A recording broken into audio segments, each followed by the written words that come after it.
आज की डेट में जहां कंपटीशन हमारे देश में हद से ज्यादा बढ़ चुका है, हर इंसान अपनी जिंदगी में किसी ना किसी चीज से परेशान जरूर है। कोई पढ़ाई को लेकर परेशान है तो कोई नौकरी को लेकर परेशान है, कोई पैसा कमाने के लिए परेशान है तो कोई पैसा जो कमा चुका है वो अपनी पर्सनल जिंदगी से परेशान है। एक तरफ नारायण मूर्ति जी आकर बोलते हैं ऑन रिकॉर्ड कि भाई इंसान को कम से कम 70 घंटे काम करना चाहिए एक हफ्ते के अंदर। वहीं दूसरी साइड ओला के जो भैया हैं हमारे, वो आकर बोलते हैं एक पॉडकास्ट में कि भाई जो वीकेंड्स ऑफ का जो कल्चर है, जो ये कंसेप्ट है, ये हिंदुस्तान का है ही नहीं, ये तो हमने वेस्टर्न कंट्रीज से इंपोर्ट किया हुआ कंसेप्ट है और हमारे तो वीकेंड्स ऑफ होने ही नहीं चाहिए। तो कॉर्पोरेट वर्कर्स की लाइफ तो आप सोच ही सकते हैं, और ये बड़ी कंपनीज हैं जिनकी मैं बात कर रहा हूं। तो छोटी कंपनीज का तो आप भूल ही जाइए। 12-12, 15-15 घंटे काम करना पड़ता है, घर आते हैं फिर काम करना पड़ता है, सुबह जल्दी उठ के काम करना पड़ता है, मीटिंग्स इतनी होती है इनकी, खत्म ही नहीं होती है। तो इंसान स्ट्रेस में बहुत ज्यादा आ जाता है काम को लेकर। और हाँ, बड़ी कंपनीज से याद आया, EY वाली लड़की का केस आपको याद है? कुछ महीने पुरानी बात है कि EY एक बहुत बड़ी कंपनी है, टॉप 5 जायंट्स में से आती है। उस कंपनी में एक लड़की की नौकरी लगी, मिड-20s में ही थी लड़की, ज्यादा बड़ी नहीं थी उम्र में। वहां उससे काम इतना कराया गया, उसको स्ट्रेस इतना दिया गया कि बेचारी को अपनी जान से हाथ धोना पड़ा। कंपनी से कोई एम्प्लॉय, कोई मैनेजर तक नहीं आया था उसके फ्यूनरल में। उसकी माँ से जब बात हुई तो तब ये बात सामने आई। लेकिन ये जो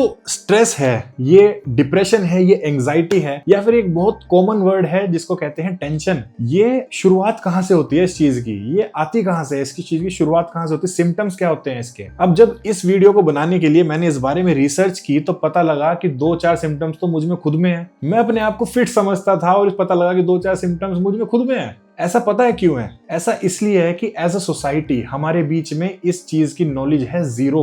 और नॉलेज तो छोड़ो, हम इस बारे में बात भी नहीं करना पसंद करते। हम इस बारे में किसी से भी बात नहीं कर पाते। अगर इस बारे में बात करने जाएं, मेंटल हेल्थ के बारे में आप बात करने जाओगे अपने पेरेंट्स के पास, तो आपको सुनने में क्या मिलता है? कुछ नहीं होता, ये सब ज्यादा मत सोच, ये सब काम का स्ट्रेस है, थोड़ा घूमा वॉक कर ले, ठीक हो जाएगा। या फिर वो अपनी ही प्रॉब्लम्स बता देते हैं, अबे तेरी उम्र में ना मैं 7 किलोमीटर चल के जाया करता था काम पे, 12 घंटे दिहाड़ी लगाता था और फिर आता था वापस। या फिर स्कूल की बात करें तो घर वालों की वो जो नदी पार करके मगरमच्छों से लड़के जो स्कूल जाने वाली जो स्टोरीज है, वो तो हम सबने सुनी है। तो घर वालों से और बड़ों से तो आप इस बारे में बात कर ही नहीं सकते, क्योंकि जवाब हमको ऐसे ही मिलते हैं। रही बात दोस्तों से बात शेयर करने की, तो अगर हम अपनी बात शेयर करने जाते हैं दोस्तों के साथ, तो हमें सोल्यूशन ही उसके अटपटे मिलते हैं। कोई बोलता है कि अरे कुछ नहीं होता, चल शराब पीने चलते हैं। या फिर अगर आप उन कुछ चुनिंदा लोगों में से हो, फॉर्चुनेट लोगों में से हो जो शराब नहीं पीते हैं, तो वहां फिर सोल्यूशन मोमो में ढूंढा जाता है कि चल मोमो खाने चलते हैं, चल पिज्जा खाने चलते हैं। और अपने पार्टनर से तो आप बात कर ही नहीं सकते। अपनी गर्लफ्रेंड से, अपनी वाइफ से आप शेयर करेंगे तो एक डर रहता है दिमाग में, यार ये लड़की पागल समझ के छोड़ ना दे। तो ये टेंशन है ना, जो स्ट्रेस है, हम किसी से शेयर नहीं कर पाते हैं, तो धीरे धीरे मन में इकट्ठी होती रहती है और फिर ये फटती है एक बार जाके, जिसके कॉन्सिक्वेंसेस बहुत ज्यादा बुरे होते हैं।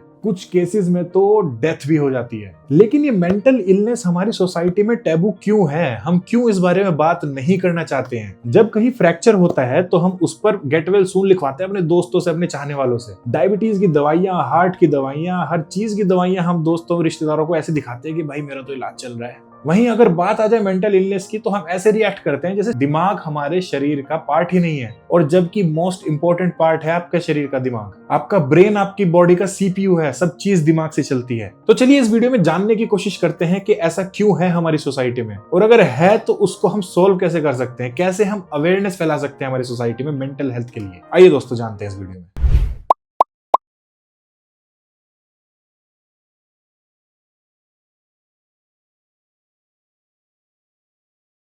तो ये ऐसा है क्यों? Why is it a taboo? हमारी मेंटल हेल्थ हमारी हिंदुस्तान में एक टैबू क्यों है? क्यों इसके बारे में अवेयरनेस इतनी कम है? तो इसकी शुरुआत होती है बहुत पहले से मतलब वेदों से। हमारे अथर्ववेद में लिखा है कि मेंटल हेल्थ का, मेंटल इलनेस का एक कारण हो सकता है कि दैवीय श्राप है आपके ऊपर। दैवीय श्राप का मतलब कि आपको, जो पहले नहीं होता था कि किसी ऋषि ने या किसी देवता ने श्राप दे दिया किसी को एज अ पनिशमेंट, तो हमारे अथर्ववेद में लिखा है कि एक कारण ये भी हो सकता है। वहीं आयुर्वेदा की बात करी जाए तो आयुर्वेदा में लिखा है कि मेंटल इलनेस का एक कारण हो सकता है कि आपके ऊपर बुरी आत्माओं का साया है, या आपको किसी ने वशीकरण किया हुआ है। अब आप बोलोगे तो सीधा सीधा अटैक हो गया हिंदू धर्म पर, लेकिन ऐसा है नहीं। यही पिक्चर में आते हैं हमारे ठेकेदार, हमारे धर्म के ठेकेदार। कोई पंडित, कोई मौलवी आपको प्रॉपर ज्ञान नहीं देगा, बस वो आपको इतनी चीजें बताएगा कि जिससे आप डर जाओ और उनका धंधा चौपट ना हो। तो पूरा ज्ञान आपको नहीं मिलता है। हालांकि सारे बाबा नहीं है हमारे ऐसे। प्रेमानंद जी महाराज जो कि सोशल मीडिया पे आजकल काफी फेमस है, और अच्छी बात है, होना भी चाहिए ऐसे बाबाओं को फेमस। वो बताते हैं कि स्पिरिचुअलिज्म को और हेल्थ केयर को आपस में कंफ्यूज मत करिए। वो एक एग्जांपल देते हैं कि जब लक्ष्मण जी मूर्छित हो गए थे तो भगवान श्री राम ने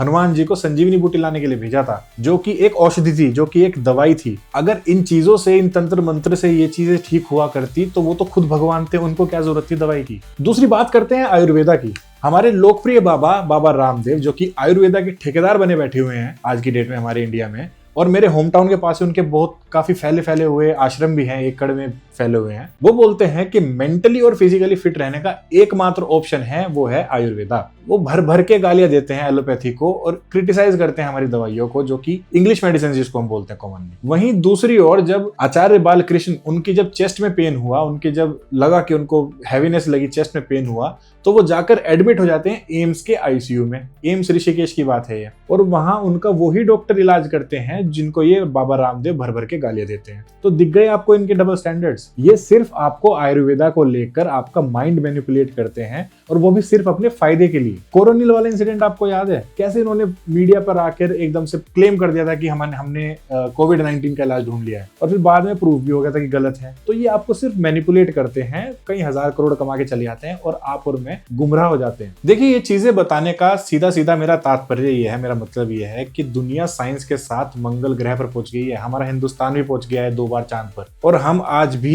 अपनी हेल्थ को लेकर इन बाबाओं पर डिपेंडेंट है। ये लोग हमारे मन में एक फेक प्राउड की फीलिंग भर देते हैं इतनी ज्यादा, ये बोल बोल के कि अरे ये तो सारा वेस्टर्न कंट्रीज का दिया हुआ है एलोपैथी की दवाइयां, तुम तो कल्चरली इतना रिच हो, तुम्हारे पास आयुर्वेदा है, तुम्हारे पास वेद है, अथर्ववेद है, तो ये सब इलाज तुम्हारे पास हैं, तुम्हें जरूरत नहीं है उनकी। लेकिन फिर जब इन पर आन पड़ती है तो ये फिर उसी दवाई का सहारा लेते हैं, उसी चीजों का सहारा लेते हैं। ये बातें बताने का मेरा सीधा सीधा तात्पर्य ये है कि हमारे मन में डर जगाकर, हमें मिसगाइड करके अपने बिजनेस का फायदा करवाते हैं ये लोग हमारे मन में फेक प्राउड की फीलिंग भर देते हैं कि भाई तुम तो इंडियन हो, तुम तो कल्चरली इतना रिच हो कि ये तो वेस्टर्न चीजें हैं, ये तो चौचले अंग्रेजों के हैं, ये दवाइयां वगैरह, इनको छोड़ो, हमारे वेदों पर ध्यान दो, आयुर्वेदा देखो। ये चीज से हमें प्राउड फील कराते हैं और मिसयूज करते हैं, आधे अधूरा ज्ञान परोसकर हमारा, और पैसे कमा लेते हैं खुद। देखिए, मैं योगा और आयुर्वेदा को बिल्कुल भी बेकार नहीं बता रहा हूँ। इसके साइंटिफिकली प्रूवन है कि बहुत ज्यादा फायदे हैं, लेकिन जहां जरूरत दवाई की है तो वहां तो दवाई ही काम करेगी ना, वहां तो एलोपैथी ही काम करेगी ना। और कुछ ऐसी भी चीजें बहुत सारी हैं जिसका इलाज सिर्फ एलोपैथी के पास ही है। मान लो किसी को कोई सर्जरी करानी है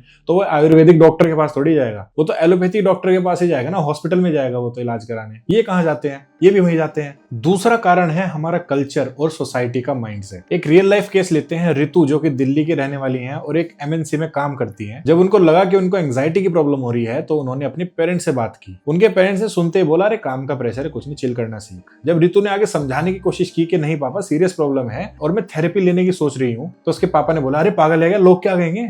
हमारी सोसाइटी मेंटल हेल्थ को सिर्फ एक्सट्रीम्स पर देखती है, या तो इंसान बिल्कुल ही फिट है 100% या फिर बिल्कुल ही मेंटल, और फिर जोक्स बनाए जाते हैं कि आगरा के पागल खाने में भर्ती हो जा और ये वो फलाना ढिमकाना। तो उस एम्बेरसमेंट से बचने के लिए ये हमारी सोसाइटी ने एक टैबू बना रखा है। 2018 की एक WHO वर्ल्ड हेल्थ ऑर्गेनाइजेशन की रिपोर्ट के मुताबिक इंडिया में 6 करोड़ लोगों को डिप्रेशन है और उनको पता तक नहीं है। 2018 की बात है, आज 6 साल बाद नंबर और ज्यादा हाई होगा, और इसमें हर एज ग्रुप के लोग हैं, यंग भी हैं, बूढ़े भी हैं, मिडिल एज भी हैं, बच्चे भी हैं, सब हैं इसमें। इस रिपोर्ट में आगे बताया गया कि हर 40 सेकंड बाद एक इंसान हिंदुस्तान में मेंटल हेल्थ रीजन की वजह से अपनी जान ले लेता है। हर 40 सेकंड बाद। अगर आप इस वीडियो को 5-7 मिनट से देख रहे हैं तो इसका मतलब आप देख लीजिए, मैथ्स लगा लीजिए कि कितने लोग अपनी जान ले चुके हैं, कितना हाई नंबर है। इतनी ज्यादा सीरियस सिचुएशन है, लेकिन फिर भी हमें नॉलेज भी जीरो है और अवेयरनेस भी हमारी सोसाइटी में जीरो है। और ये धीरे धीरे ना, ये हमारे कल्चर का पार्ट बनता जा रहा है। आधी तो कमी पूरी कर देते हैं ये बाबा लोग जो हमारे धर्म के ठेकेदार बने बैठे हैं, जो आयुर्वेदा के ठेकेदार बने बैठे हैं। ये हमारे भोले भाले पेरेंट्स का माइंड इस तरह मैनिपुलेट कर देते हैं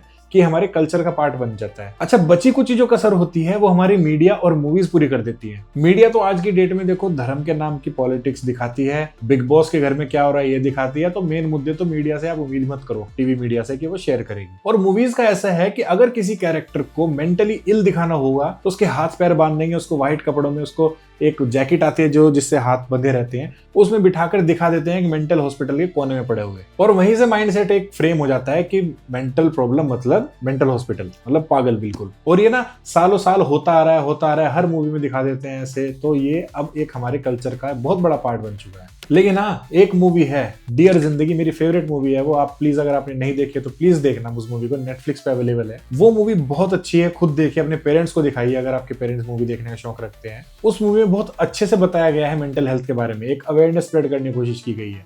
लेकिन ऐसी मूवी ना 1000 में से एक ही आती है, मोस्टली तो एक्शन वैक्शन दिखाकर फालतू का 1000 करोड़ कमाने पर ध्यान देते हैं लोग। एक और भी रीजन है इस चीज के पीछे, जो है इमोशनली अनअवेलेबल होना। हमारी सोसाइटी का एज अ होल हमारे अंदर एम्पैथी बिल्कुल जीरो है। आप किसी दोस्त से, किसी भी इंसान से प्रॉब्लम शेयर करने जाओ तो अगला इंसान अपनी ही प्रॉब्लम्स बढ़ा चढ़ाकर बता देता है। ये अजीब लग रहा होगा सुनने में, लेकिन ये बात बिल्कुल आप रिलेट कर पाओगे बैठकर सोचोगे तो। मोस्टली फैमिलीज में एनवायरनमेंट ऐसा होता है कि आप चाहकर भी अपनी प्रॉब्लम शेयर नहीं कर पाते हो। स्पेशली लड़कों के लिए, लड़कों को तो छुपकर रोना भी अलाउड नहीं होता है। अगर रोएगा तो कमजोरी मानी जाती है, और कमजोर है तो तू कैसा मर्द है भाई। और यहाँ तक कि खुशी भी अच्छे से एक्सप्रेस नहीं कर पाते हम। जो मेरी एज के लड़के हैं, आप सच सच सोच कर बताइए कि आपने अपने पापा को लास्ट टाइम हग कब किया था। हम अपने इमोशंस को दबाकर इतना रखते हैं कि हमें एक्सप्रेस करना आता ही नहीं है, ना खुशी ना दुख को। तो ये कुछ रीजंस थे जो डायरेक्टली या इनडायरेक्टली हमारी सोसाइटी में मेंटल हेल्थ को एक टैबू का दर्जा दे देते हैं। इस बारे में हम बात नहीं कर पाते, इस बारे में हमें अवेयरनेस भी जीरो है। चलो अब ये